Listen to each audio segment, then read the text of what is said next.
Hi friends, আশা করি তোমরা ভালো আছো। আমরাও খুব ভালো আছি।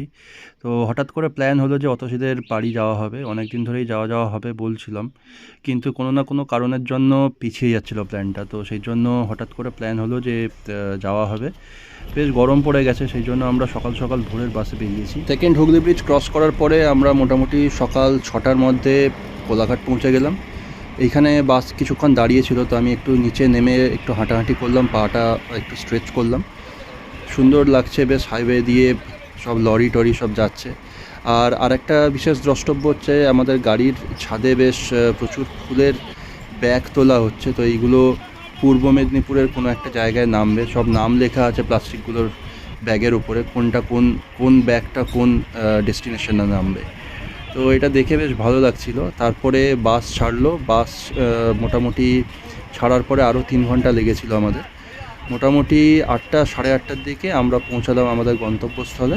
বাসে যখন ছিলাম তখনই বাবা অলরেডি ফোন করে বলেছিল কোথায় নামতে হবে। তো আমরা সেখানে নামলাম, আর বাবা অলরেডি একটি গাড়ি ব্যবস্থা করে রেখেছিল। ছোটো নুপুকে কোলে পেয়ে অনেক আদর করলো, কারণ অনেক দিন পরে দেখা হয়েছে, আমরা অনেক দিন পরে যাচ্ছি।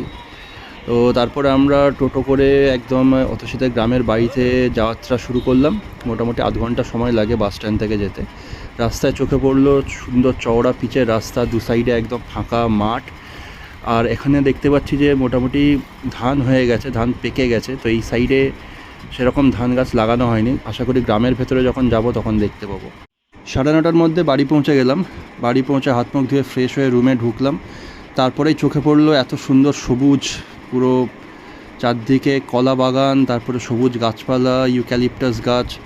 একদম চোখটা শান্তি পেল এতদিন পরে। শহরের ব্যস্ততার মধ্যে হঠাৎ করে গ্রামে এলে অনেকটা ডিফারেন্স বোঝা যায়। তারপরে ব্রেকফাস্ট চলে এলো। ব্রেকফাস্টে আমার ফেভারিট লুচি আর ঘুগনি ছিল, তার সাথে মিষ্টি, তারপরে শসা, এগুলো ছিল। আর লুচি আমার ফেভারিট, সবসময় অতসীদের বাড়িতে এলে ব্রেকফাস্টে লুচিই হয় প্রথম দিন। আর লুচির গন্ধ পেয়ে গোল্ডি বিড়াল চলে এসছে। খাবি নাকি গোল্ডি বিড়াল? খাবি লুচি? না, খা।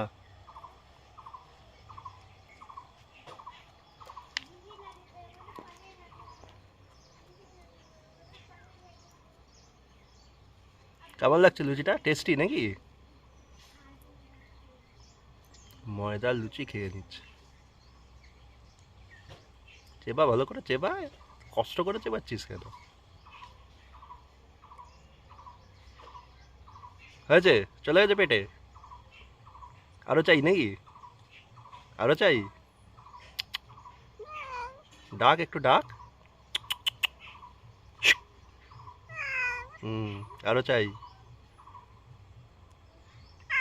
হুম, ডাকটা এরকম কেন? এটা কি ভেটকি মাছ নাকি? আমরা আসবো বলে বাড়ির পুকুর থেকে ফ্রেশ একটা বড় সাইফিনাস মাছ ধরেছে বাবা আজকে, জাল দিয়ে। তো একদম টাটকা মাছ। একটু হাত দিয়ে খুঁচিয়ে দাও দেখি। কিসের ভয়? ছোট মাছ তো, যাও, তোমার থেকে তো ছোট। হাত দিয়ে খুঁচিয়ে দাও একটু, মাছ তো লাফাবে দিলে। ওর বডিটা খোঁচাও, জোরে খোঁচাও, জোরে খুঁচিয়ে দাও। বলছে পাপা খোঁচাবে।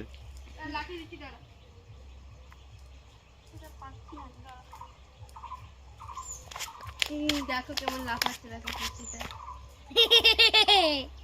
এই পিচিটা কে খাবে? মা, পিচিটা মা খাবে।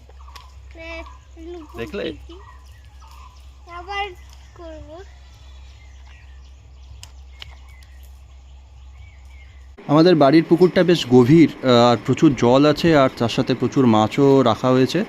বিভিন্ন ধরনের মাছ আছে, রুই, কাতলা, তারপরে সাইফিনাস তো দেখলেই, তার সাথে সাথে আছে চিংড়িও প্রচুর আছে, আরও নানা রকমের মৃগেল ট্রিগেল, এই ধরনের মাছ আছে। এই সব তো হলো। এরপরে আমি একটু এক্সপ্লোর করব বাগানটায়। আমাদের যে অতসীদের বাড়ি, বিরাট বড় জায়গা, যার মধ্যে প্রচুর ধরনের ফল আর ফুলের গাছ লাগানো আছে।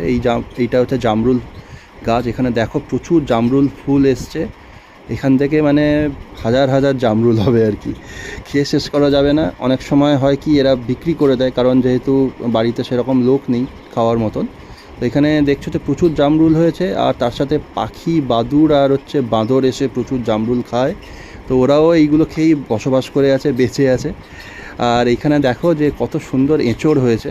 তো এইগুলো কাঁঠাল হবে যদি পাকানো হয়, কিন্তু এত হয়েছে যে এগুলো সব কাঁঠাল করে খাওয়ার মতন লোক নেই, সেজন্য একদম কচি থাকা অবস্থাতেই এঁচড় রান্না করা হয়। বেশ কচি এঁচড় বেশ ভালো লাগে খেতে। তো এখানে প্রচুর হয়েছে, অনেকগুলি গাছ আছে, প্রায় 4-5টা গাছ আছে। এখানে দেখো প্রচুর থরে থরে এঁচড় হয়েছে, খুব সুন্দর লাগছে। একদম মাটির নিচ থেকে একদম 1 হাত 2 হাত ওপর থেকেই এঁচড় পুরো ধরে গেছে, দারুণ লাগছে দেখতে। এটা হচ্ছে শিমুল তুলোর গাছ, এর গায়ে প্রচুর কাঁটা। শীতকালের দিকে একদম পাতা কিছু থাকেই না গাছে, এখন গরমকাল যেহেতু সেই জন্য দেখতে পাচ্ছি যে বেশ প্রচুর ডালপালা ছেড়েছে, গাছটা বেশ সবুজ লাগছে। তারপরে অতসী বললো নুপুকে নিয়ে একটু বাইরে ঘুরে আসতে, যাতে ও ঘরটরগুলো একটু গুছিয়ে রাখতে পারে। আমি জাস্ট বেরিয়েছি, তো আমাদের এখানে একটা পুকুরে জল দেওয়া হচ্ছে, আর একটা পুকুর থেকে জল এক্সট্রা হয়েছিল, তো সেটা অন্য আর একটা জায়গায় দেওয়া হচ্ছে। তো নুপু এখানে দাঁড়িয়ে একটু এনজয় করছে।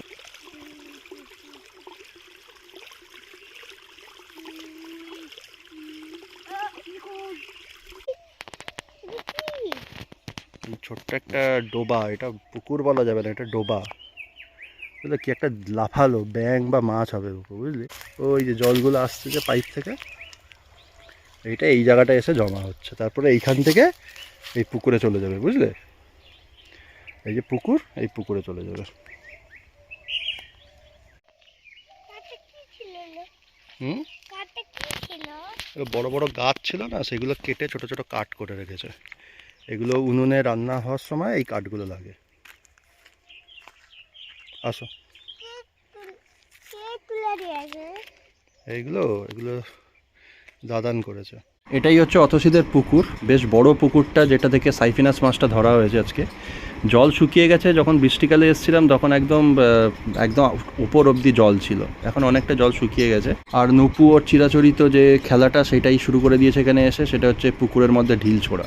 টুপটুপ করে ঢিল ছুটছে আর মজা করছে। বেলা বাড়ার সাথে সাথে বেশ গরমও বাড়ছে, রোদের তাপও বাড়ছে, তাই আমি তাড়াতাড়ি নুপুকে নিয়ে একটু মাঠের দিক থেকে ঘুরে আসবো বলে প্ল্যান করলাম। এই ফুলটা তোলো।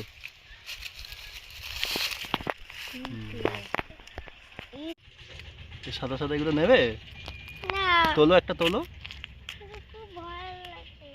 এবার ফু দাও।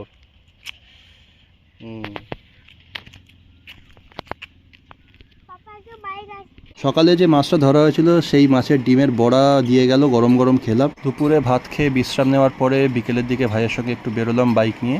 তো এখানে দেখছো যে কি সুন্দর রাস্তা, দু সাইডে ইউক্যালিপটাস গাছ, আকাশমণি গাছের সারি। আর এখানে দেখো সোনালি পুরো ধান ক্ষেত। বেশ কিছুক্ষণ ঘোরাঘুরি করার পরে আমরা বাড়ি ফিরে এলাম, কারণ হালকা গরম আছে।